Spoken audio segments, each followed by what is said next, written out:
বন্ধুরা আবার একটা ভিডিও নিয়ে চলে আসলাম। এই দেখো রাত্রেবেলা চিকেন নিয়ে এসছে, এখন চিকেনটা রান্না করব। দেখো কীরকম করে রান্না করি। চিকেনটাকে ভালো করে ধুয়ে নিয়েছি, একটু হলুদ আর একটু নুন মাখিয়ে রাখবো।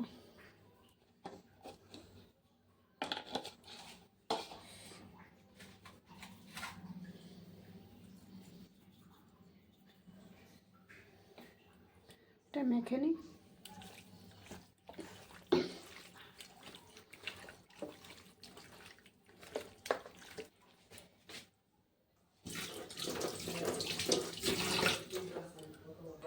এই দেখো চিকেনটা মাখা হয়ে গেছে, এবার সব কিছু রেডি করে নিই, তারপরে আবার দেখাচ্ছি। নুন হলুদটা মাখিয়ে রাখলাম। এই দেখো কড়াই বসিয়ে দিয়েছি, কড়াই গরম হয়ে গেছে, তেল দিয়ে দেবো কড়াইতে। আলুটাকে ভেজে নিই।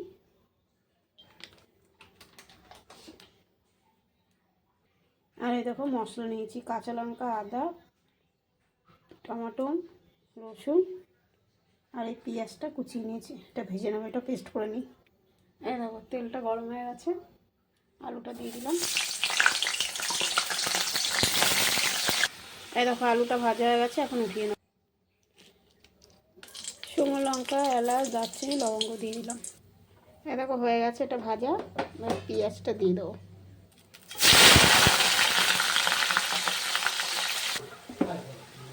এই দেখো পেঁয়াজটা ভাজা হয়ে গেছে, এই মশলাটা দিয়ে দিলাম, পেস্ট করা মশলাটা।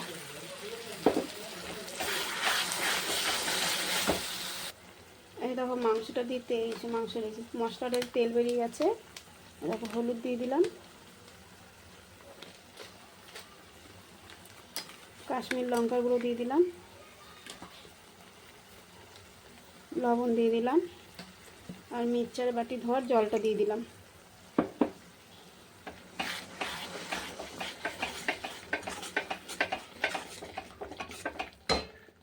এই দেখো মাংস এই মশলাটার তেল বেরিয়ে গেছে, এবার চিকেনটা দিয়ে দিলাম।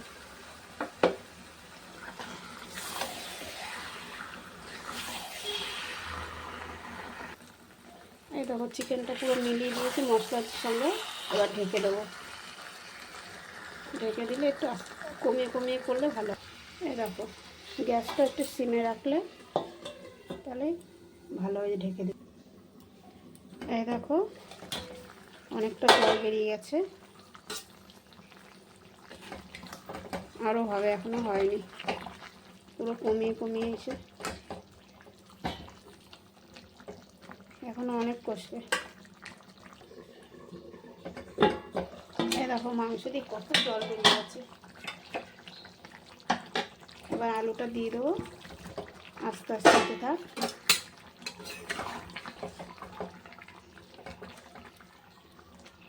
আবার ঢেকে দেবো। এই দেখো কষানো হয়ে গেছে। আজকে অন্যভাবে রান্না করছি, সাড়ে একটা সিটি মারো। পুরো কষানো হয়ে গেছে,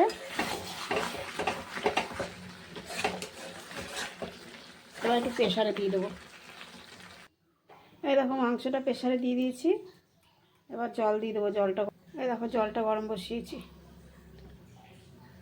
এই দেখো জলটা গরম হয়ে গেছে, এখন দিয়ে দেবো।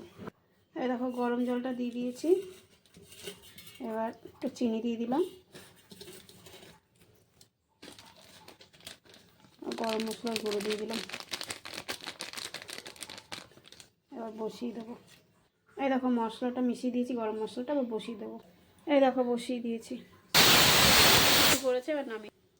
এই দেখো হয়ে গেছে, এবার কড়াইতে ঢালবো, একটা মাংস গলেনি। এই দেখো আবার কড়াইতে একটু বসিয়ে দিয়েছি।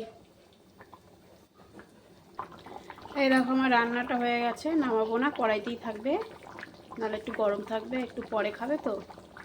তোমরা এরকম করে রান্না করে খেয়ে দেখবে, পুরো খাসি মাংসের ঝোলের মতন সেন্টটা আসে, টেস্টিটা আসে। এরকম করে বানিয়ে খেয়ে দেখবে, যদি ভালো লাগবে। আর আমার যদি রান্নার ভিডিওটা ভালো লাগে একটু শেয়ার করো, একটু ফলো করো, একটু লাইক দিয়ে দিও। আমি বাটিতে ঢাললাম না, কড়াইতেই